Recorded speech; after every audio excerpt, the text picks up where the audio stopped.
Today, I want to talk to you guys. I want to share a message that I believe wholeheartedly that this is the most powerful, the most downright, without a question, God-inspired message that I have ever written.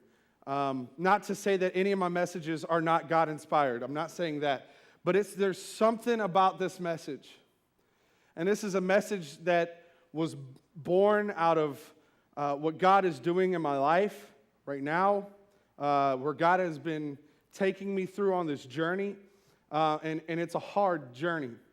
It's a tough place, and sometimes when you want to live for Jesus, sometimes you got to walk through the wilderness a little bit. Sometimes you got to go to the desert, and sometimes you're just tested.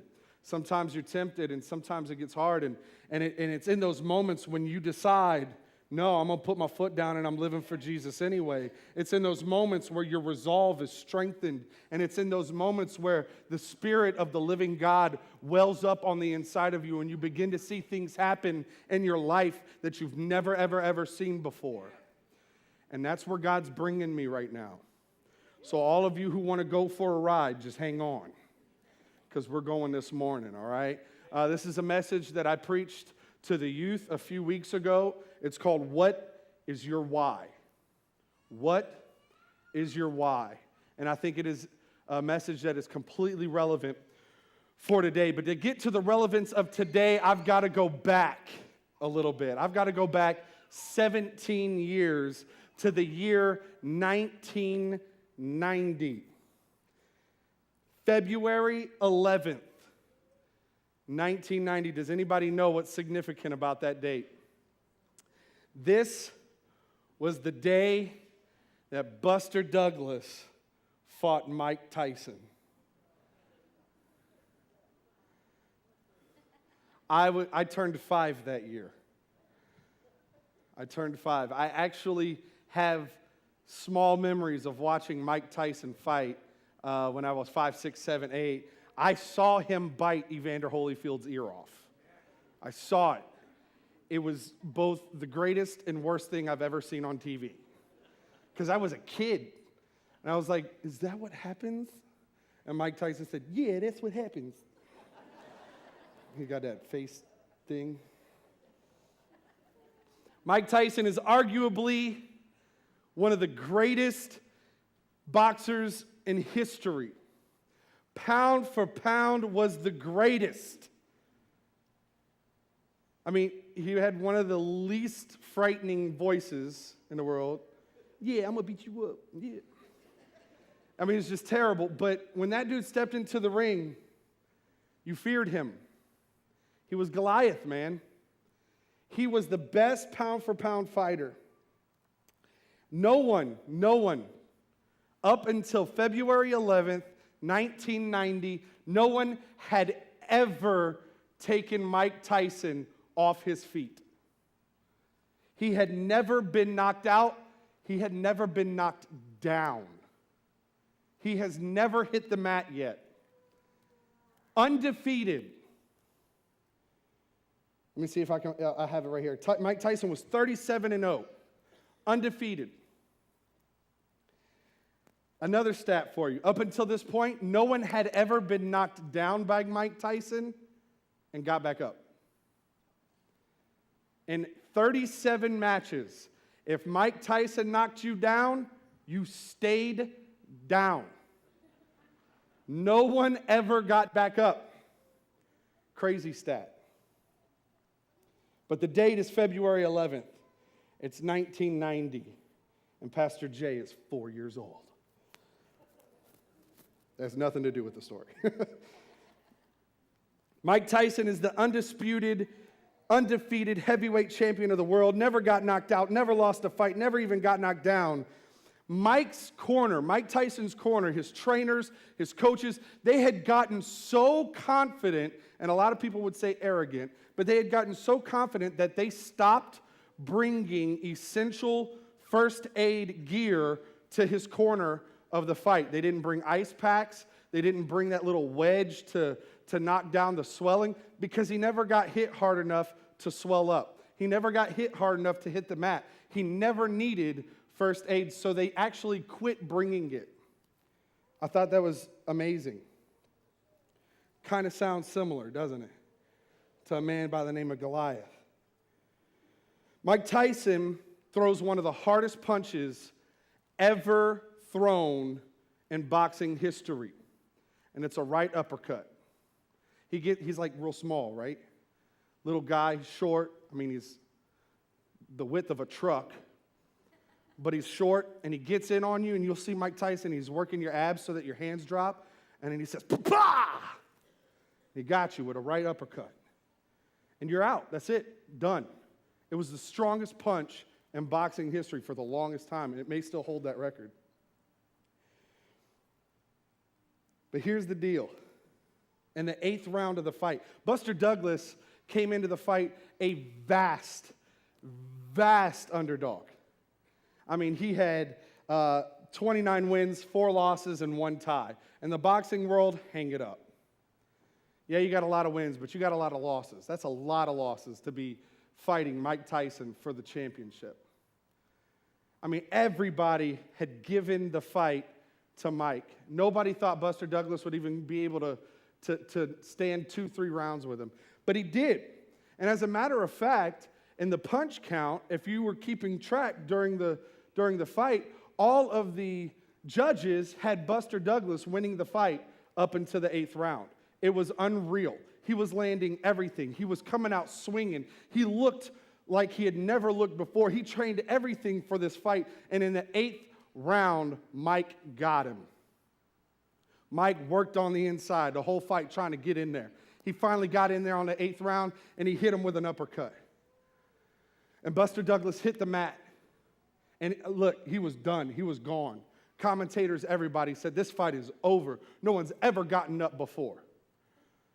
And I watched video because I was too young to remember, but he's on the ground. I mean, he's remembering what he had for Christmas when he was a 6-year-old. He was nowhere near that fight. 1, 2, 3. The ref starts counting him out. He gets to 6. He gets to 7. Buster is not getting up. He gets to 7. He gets to 8. He gets to 9. He's about to wave his hands to call off the fight. Ding, ding, ding. Saved by the bell. Buster Douglas lives to fight another round. Now, there was a bunch of controversy saying that the ref counted too slow and all this stuff, but they went back and watched it, and I'm here to tell you it was fair. So Buster Douglas lives to fight a 9th round. Mike knew he had him. Mike comes out swinging in the 9th round. I mean, he comes out attacking in the 9th round, just pounding Buster Douglas, pounding him. Boom, hitting him. He tried a right hook again. I mean, it glanced. It barely missed. If he'd have connected with that, fight was over. That was it. Buster Douglas ends up getting Mike on the ropes and gives him a right of his own. Boom! And for the first time in Mike's undefeated career, his world was shook.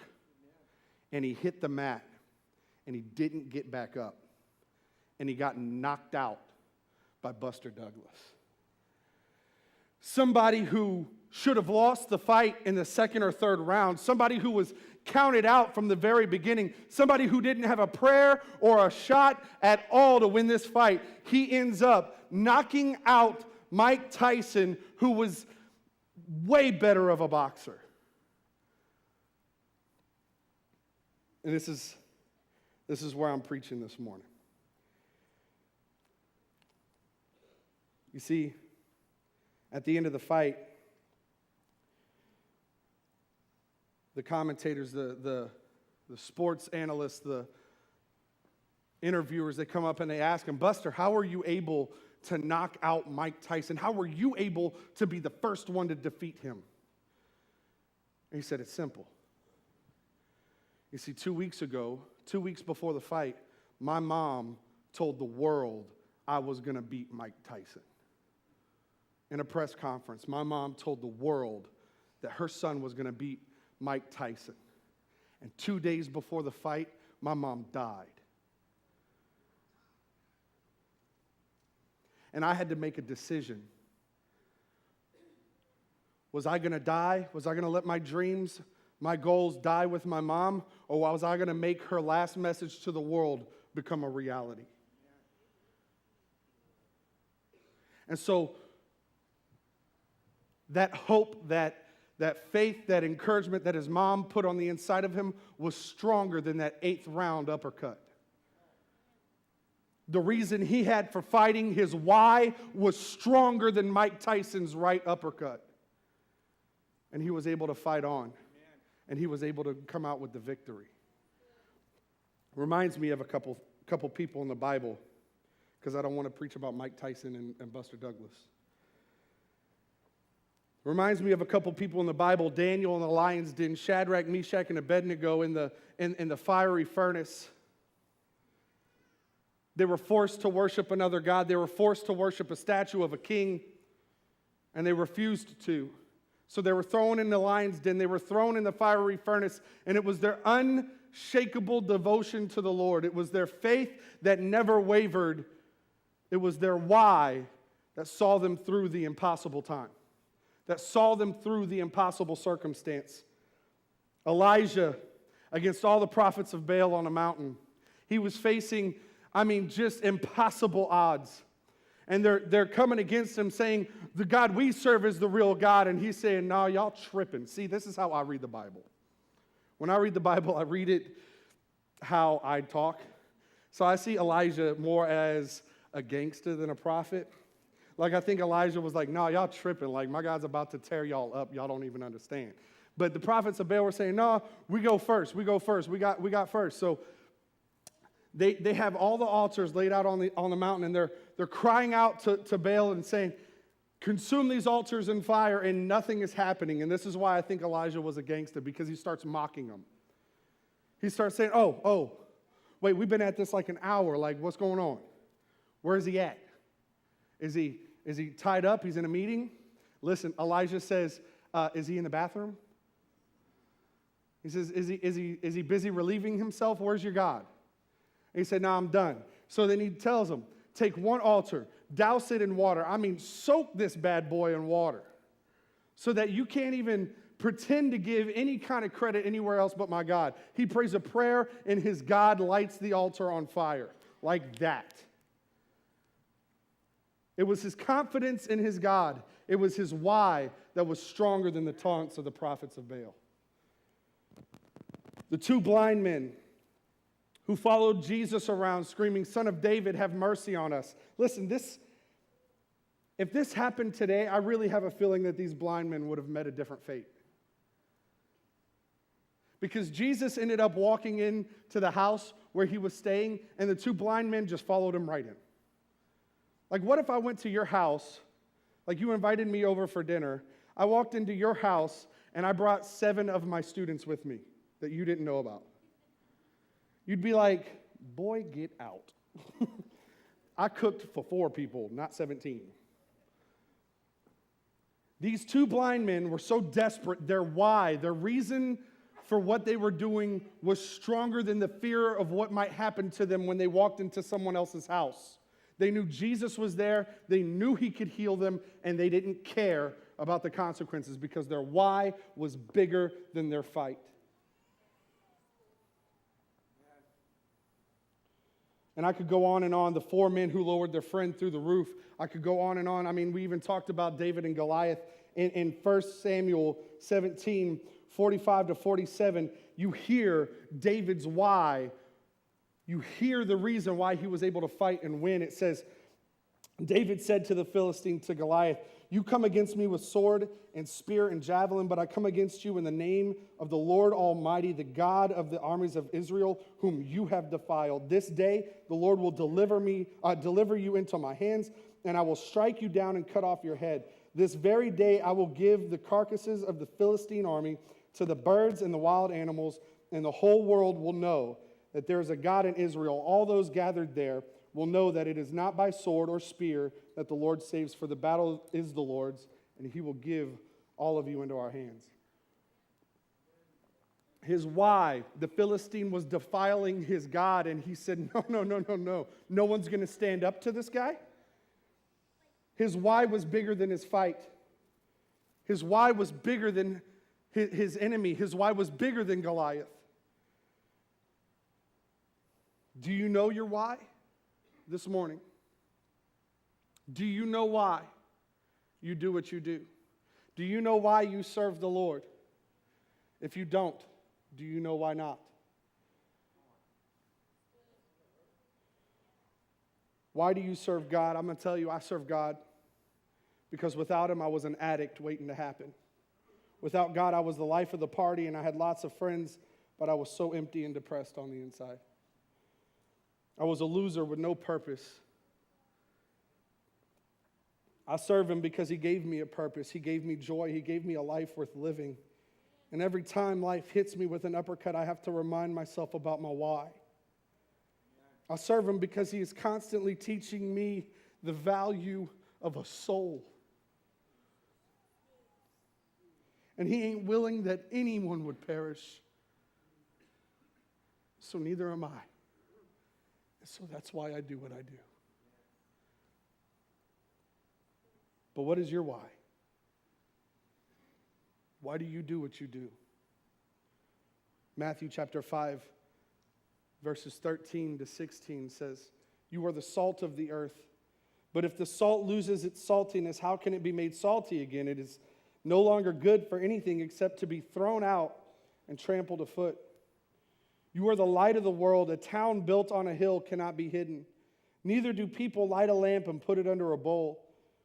Instead, they put it on its stand, and it gives light to everyone in the house. In the same way, let your light shine before others, that they may see your good deeds and glorify your Father in heaven."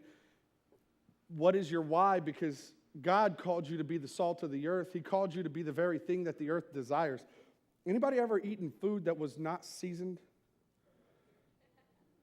Like, boy, I like tacos. This is Body by Tacos. You know what I mean? I have a DVD coming out soon. Get it. You want a body like this? Eat the tacos I've eaten, all right? This is I like tacos. Anybody ever cook tacos? Anybody like tacos? Cook tacos? What do? You do ground meat, you do see me? I do carnitas. I get a big old pork butt.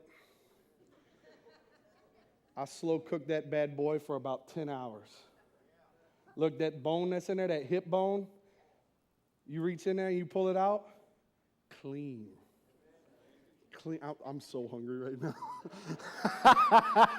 I'm like, my mouth is salivating. I'm like, look, we're going to end early today. No, we're actually not. But I do carnitas, and I spend time. I put love. I put my foot in that thing. You know what I mean? Like, I cook. My team, discipleship, you've eaten my carnitas. Testify a little bit right now. Come on, somebody. I put love in that thing, man. But there's like 17 spices that go in my carnitas. If I were to cook a pork butt in a crock pot for 10 hours, it'd be tender. But if I didn't put seasoning on it, it would taste like a pork butt.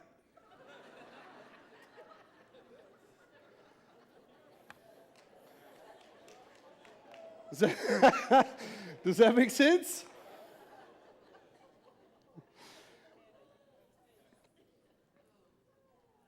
The Lord called you to be the seasoning of the earth.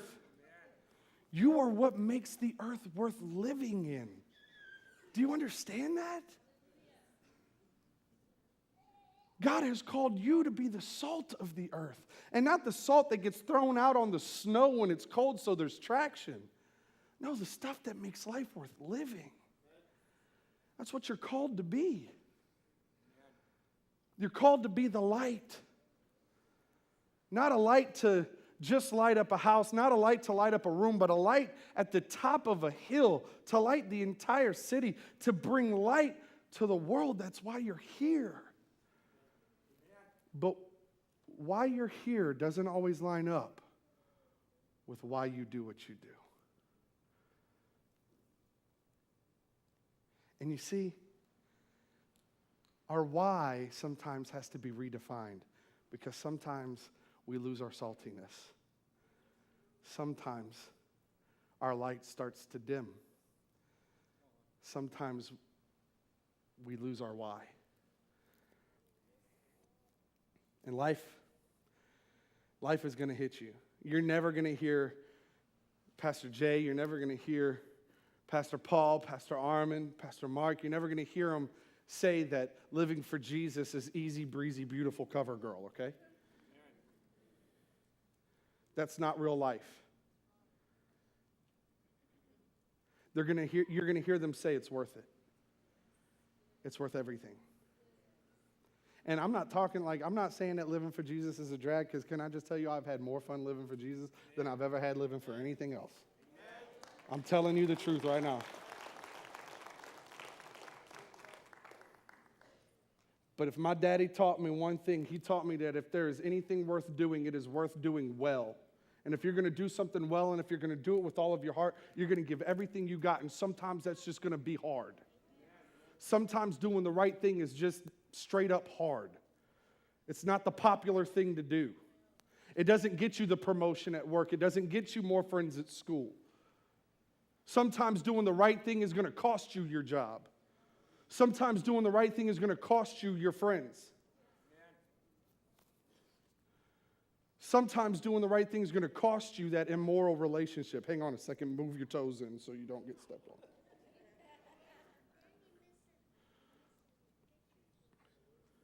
Sometimes doing the right thing is going to cost you that drink. Sometimes it's going to cost you that smoke. Sometimes it's going to cost you that band or that music. Sometimes doing the right thing is downright hard. And your why has got to be stronger than the fight, or you'll never do it. So why do you do what you do? What keeps you up at night? What's the first thing you think about when you wake up? We're all motivated by something to do everything that we do. Take the people of Israel. Take the Israelites. This is God's people. This is His chosen. These are His kids. Think about it if you got kids. These are His people. Enslaved in Egypt. Chased out of Egypt by the Egyptians. They were lost in the wilderness for 40 years. They faced hunger. They faced starvation.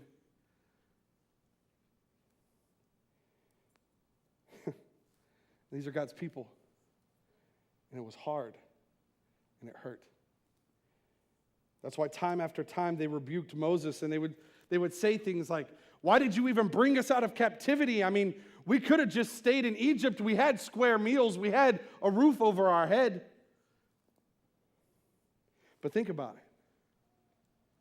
Yes, they were enslaved to the Egyptians. But because they were enslaved to the Egyptians, they saw God bring curses on their enemies, and His anointing spared their lives. Yes, they were chased out of Egypt by Pharaoh and his armies, but because they were chased, they saw the Red Sea split open, and they walked on dry land, and then the Red Sea crushed their enemies. Yeah, they were starving. And because they were hungry, Pastor Jay made pork butt carnitas for lunch. I'm telling you, it's coming.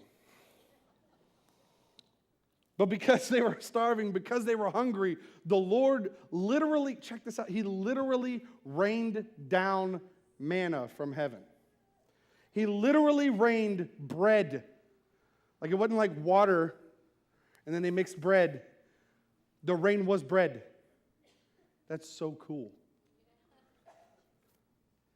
If they had not endured the hard times, if Moses had not known that the why was bigger than their struggle, they would have never seen God free them from Egypt. They would have never seen the miracle of the Red Sea being split and their enemies being trampled underneath the sea. They would have never seen the Lord send them manna from heaven and even quail later, as you read.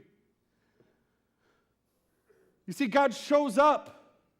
He's faithful to His promise. And we have to be able to get through those hard times. We have to be able to stay faithful when it hurts. Because I promise you, God's promise is still on the other side. You just have to get there. Your why has got to be bigger than your fight. I don't know, maybe this was just for me. But you see, after the Egyptians, after being lost in the wilderness, after the starvation, after all that, the Israelites are facing a new danger. And you see, here's the thing. They started to embrace who they were. They started to embrace God's promise, and they start to move into the land that God has promised them, and they start fighting against the armies that are trying to keep God's people out, and the Lord is giving them victory and victory and victory. So now their enemies are starting to catch wind of the victory and the God who is forcing these armies, who is behind these armies, causing them to win. And they're starting to update, they're starting to upgrade their defenses, and probably the biggest example of this is the city of Jericho. How many of you guys know the story of Jericho?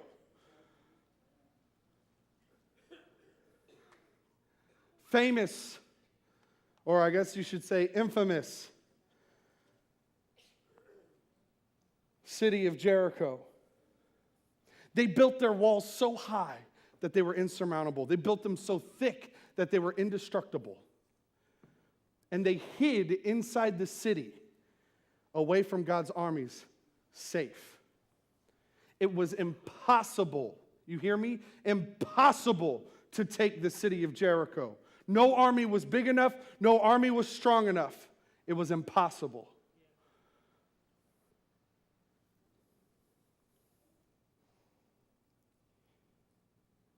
We're going to pick up the story in Joshua chapter 6. Now the gates of Jericho were tightly shut because the people were afraid of the Israelites. No one was allowed to go out or come in. But the Lord said to Joshua, I have given you Jericho. I have given you Jericho. This is part of my promise to you. I've given you Jericho. I've given you its king and all its strong warriors. You and your fighting men should march around the town once a day for 6 days. Listen to this. This is instructions. You and your fighting men should march around the town once a day for 6 days. 7 priests will walk ahead of the ark, each carrying a ram's horn. On the 7th day, you are to march around the town 7 times with the priests blowing the horns. Who is the Lord telling this to? Joshua. And anyone else? Joshua. Who did the Lord tell his plans to when he brought his people out of slavery? Moses. Anyone else? Moses. When the people were freaking out, we're going to die, who did he give instructions to raise his staff to the Red Sea? Moses. The generations of Israelites behind Moses had no clue.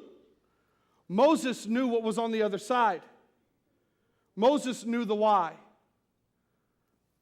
That's important. Just remember that. The Lord is talking to Joshua. So on the 7th time around the city, the priests will blow the horns. When you hear the priests give one long blast on the ram's horn, have all the people shout as loud as they can. Then the walls of the town will collapse, and the people can charge straight into the town. So now Joshua brings these instructions to the people. So Joshua called together the priests and said, take up the ark of the Lord's covenant and assign 7 priests to walk in front of it, each carrying a ram's horn. Then he gave orders to the people, march around the town, and the armed men will lead the way in front of the ark of the Lord. He left out the promise. He left out the why. You see, he knew the why. The Lord told him that if you kept doing this, if you obeyed all these commands, if you did it just the way I told you, the walls of the city are going to fall. And you're going to be able to go on with no problems at all. But see, he gave instruction to the people. And he didn't tell them on the seventh day after we do it and they blow the horns and we shout, the walls are going to come down and we're going to walk in with no problems. Hold that in the back of your mind. After Joshua spoke to the people, the 7 priests with the ram's horns started marching in the presence of the Lord, blowing the horns as they marched, and the ark of the Lord's covenant followed behind them. Some of the armed men marched in front of the priests with the horns, and some behind the ark with the priests continually blowing the horns. Do not shout, do not even talk, Joshua commanded. Not a single word from any of you until I tell you to shout, then you shout. Another command. Stop talking. Don't talk to one another. Be quiet until it's time to shout.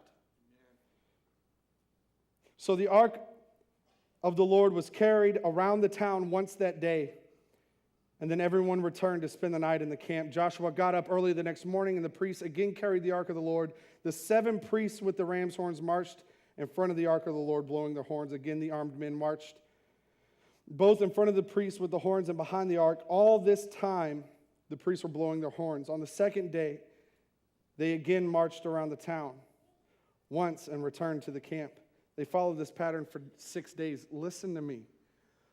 They don't know why they're doing this. Imagine telling your child to do something. Do they ever talk back?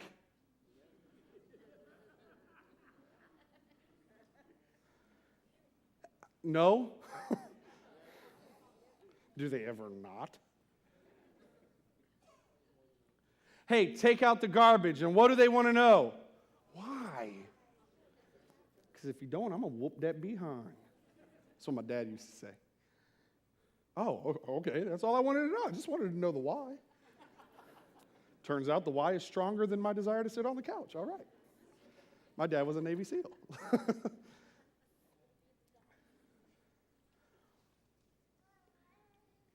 He's telling them what to do. We're going to march around the city. They haven't done it yet, but I can just about imagine. Maybe because I'm used to telling teenagers to do things as a youth pastor. And I'm used to getting the, well, why? Hey, I need you to go do this. Anybody ever, they don't even say nothing, they just grunt? Where are you even from that's a language? And the brother next door goes,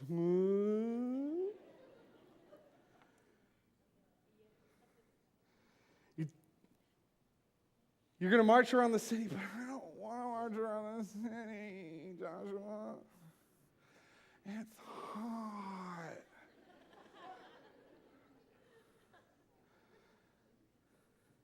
It's the desert. I don't know if you noticed, but there's scorpions and snakes, and it's dangerous. What if I get bit? And then those priests are blowing those aggravating horns all the time.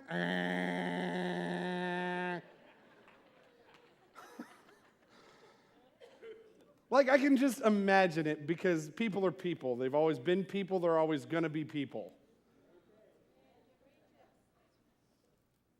I could imagine him start to give these instructions and people going, what do you mean I got to walk around the entire city of Jericho? Listen, we're not talking about a church, people. We're talking about a city. Not just a city, but a city who has put a wall thick enough that no army could breach it. They got to walk around the whole thing for 6 days. That stinks.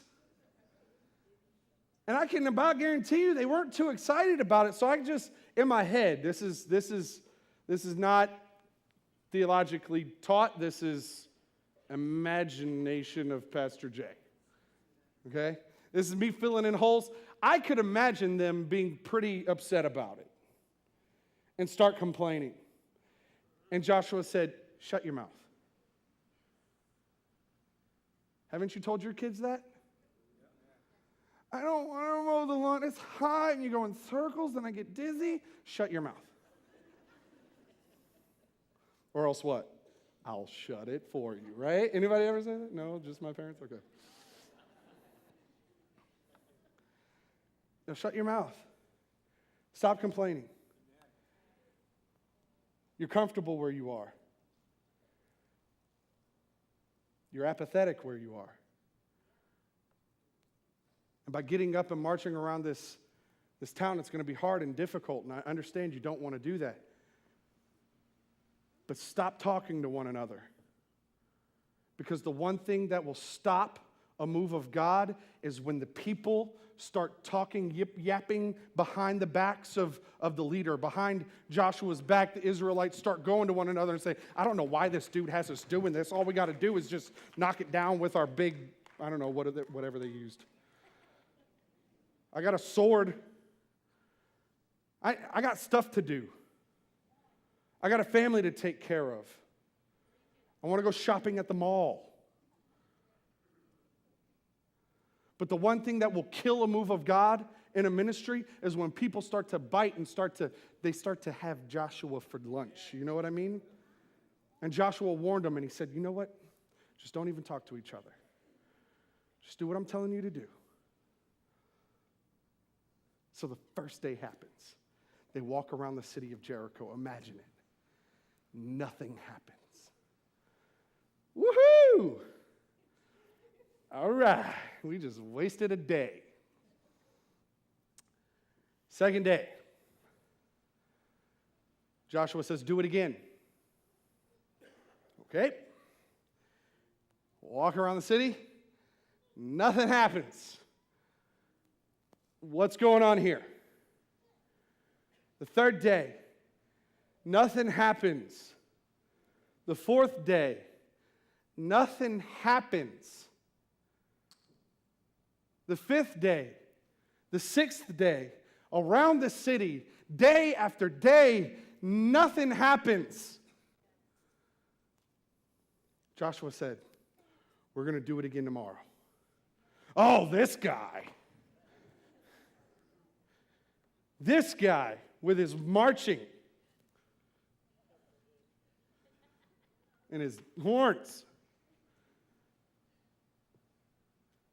On the seventh day, they get up and they're like, all right, let's march around the city one time, Joshua. And Joshua says, no, this time it's going to be different. Verse 15. On the seventh day, the Israelites got up at dawn and marched around the town as they had done before, but this time they went around the town 7 times. Imagine after 6 days of nothing. Now you're told you're going to do the same thing, you're going to march around it, but this time you're going to go 7 times. And you've already seen nothing happen 6 times. Imagine the doubt, imagine the fear, imagine the anxiety. Imagine the attitudes that probably rose up. But remember, they can't talk to one another. Because that apathy can spread and it can kill a move of God.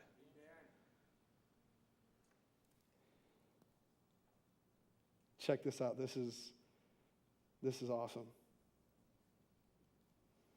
Verse 16, the 7th time around, as the priests sounded the long blast of their horns, Joshua commanded the people, shout, for the Lord has given you the town.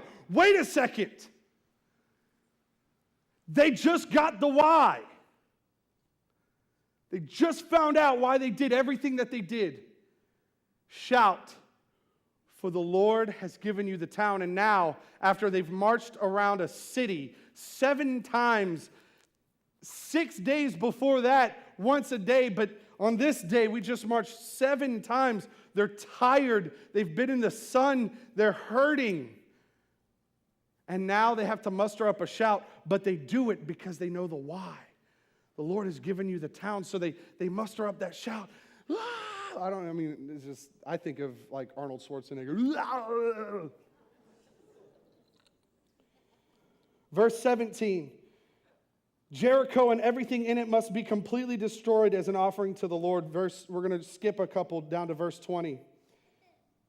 When the people heard the sound of the ram's horns, they shouted as loud as they could. Suddenly, the walls of Jericho collapsed, and the Israelites charged straight into the town and captured it. Drop again to verse 24. When the Israelites burned the town and everything in it, only the things made from silver, gold, bronze, and iron were kept for the treasury of the Lord's house. I'm going to end right here. I'm going to close. What if the Israelites had given up?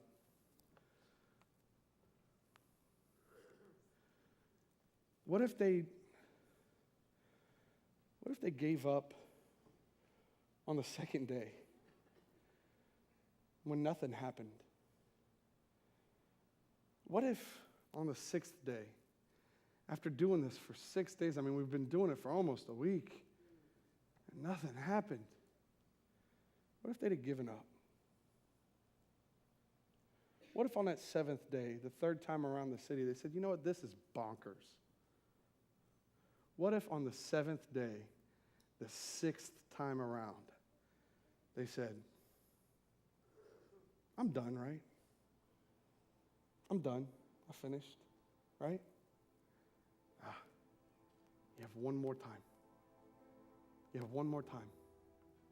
What if after the seventh time, all they had to do was shout, and they won their victory, but they couldn't muster the strength?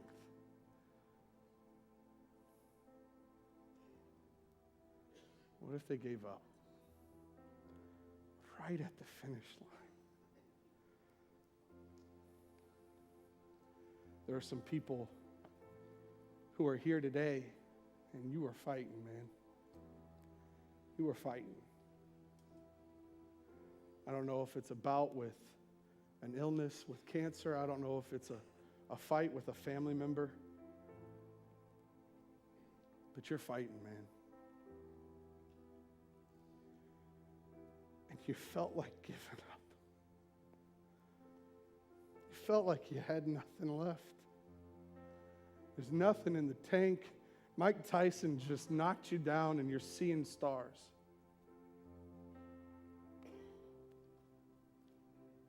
And you got a choice to make. And that choice that you have to make, that decision you got to make this morning is, why are you doing what you're doing? Is it strong enough? Is it worth it?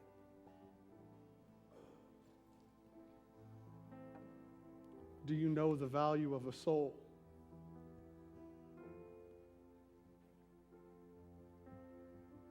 I find that that's what the Lord is teaching me in this journey. I don't want anybody to perish. To be separate from the Lord is hell. It's literally hell.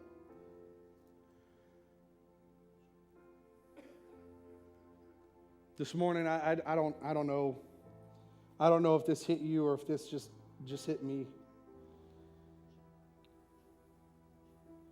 But why did the Israelites keep marching?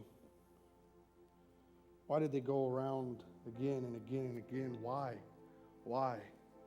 I'm not asking you, I'm telling you. Why? That's why. Because their why, their reason, their promise was bigger than their fight. Their promise was bigger than those times around the city. Their promise was hotter than the sun. Their promise was stronger than the armies of Jericho.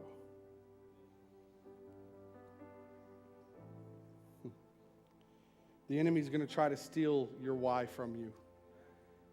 He's going to try to shade it.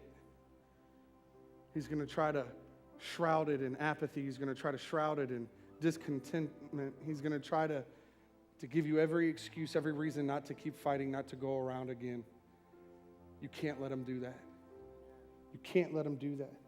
That's why James 4:7 says, submit yourselves to God, resist the devil, and he will flee from you. Submit yourselves to God. Listen, oh, man, it's 12:05, or I would preach an entire another message on submission. Submit yourselves to God.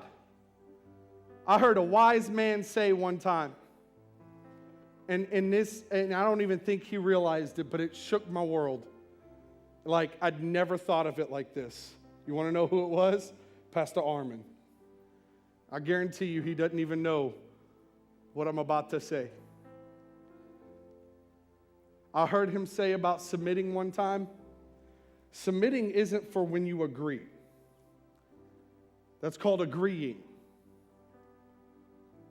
It's when you don't agree and you have to sacrifice your pride to obey. That's submitting. Wow. Like, yo, life changed. Submit yourself to God. Resist the devil, and he'll flee from you. Man, I could preach on that next time. You got to keep your why in front of you. You got to think of it. You got to, the Bible says to meditate on these things, whatever is true. You know what the word says. You know the promises of God, and you know what he told you he was going to give you. You got to keep that why on the forefront.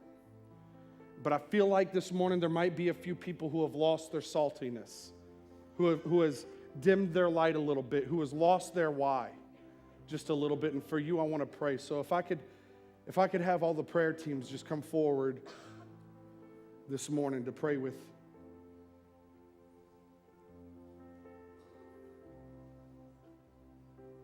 And I'm going to pray, and because it's after 12, I'm going to pray and dismiss you, but I want to invite you, if you need to pray, if you need to seek God, if you need to redefine your why, then you need to not leave yet.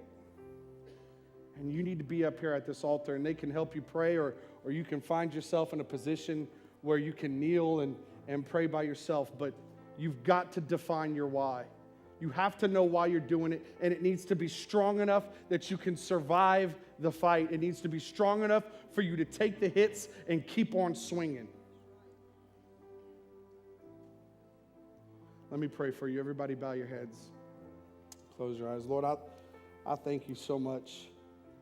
I thank you for the journey that you've set us on, God, that you have caused us to overcome the enemy. It's your grace. It's your mercy. It's your favor on our lives. It's your love for us that allows us to overcome the enemy. God, I pray that this morning you would begin to overwhelm people in your love. Overwhelm people in your grace. Overwhelm their hearts with your mercy, God. God, I pray that you would begin to speak to us right now.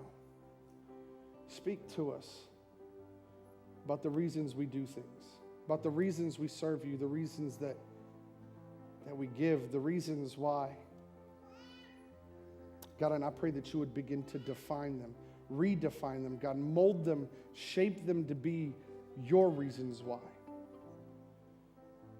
Listen, this morning, with every head bowed and every eye closed, no one looking around, if you know today that you don't know why you're doing what you're doing, when I have everybody stand up, then I want you to come forward. I want you to pray. You can pray with one of our teams, or you can pray by yourself, but I want to encourage you not to leave until you have defined your why, until you know what your why is. So, Lord, I pray that you would bless every single person here this morning. God, that you would cause them to prosper, that everything their hands touched would give glory to your name. God, that they would live their lives with purpose and meaning, that you would give us your reasons, that you would infuse us with your purposes. In Jesus' name. And everybody said amen.